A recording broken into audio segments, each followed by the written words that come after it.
The Duchess of Edinburgh appeared deeply moved as she and Prince Edward paid tribute to the late Queen during a heartfelt visit to Malta. The couple recreated photos of the former monarch and her husband, Prince Philip, taken over 70 years ago at the Maltese villa where they resided as newlyweds. During their visit to Villa Guardamangia, the Edinburghs learned about the restoration efforts being undertaken at the former residence of Queen Elizabeth II and Prince Philip, who lived there from 1949 to 1951 while the prince was serving as a Royal Navy officer in Malta. While there, Edward and Sophie met Elizabeth Pule, whose mother, Jessie, worked as a housekeeper when the late Queen and Prince Philip inhabited the villa on the outskirts of Valletta.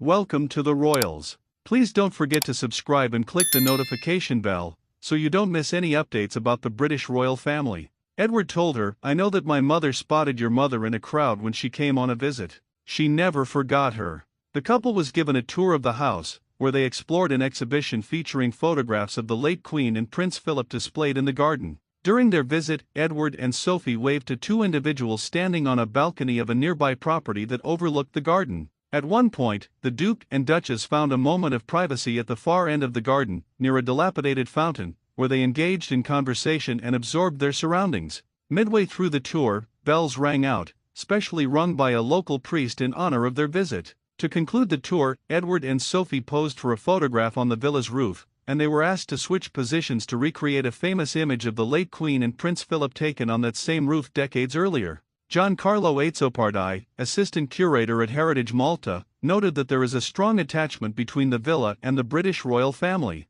specifically with the older generation that remembers Malta as a British colony and later as a British base. There's always that attachment, he said. Obviously, there's a nostalgic element, and then you obviously have the celebrity status of the royal family, so there is that link. He said it was meaningful to have the Duke and Duchess visiting the property on Wednesday. "It always pulls a crowd," Mr. Azzopardi said. "We get people knocking on the door. Ideally they don't do that. Unfortunately we can't let anyone in, but we do get a bit of fans."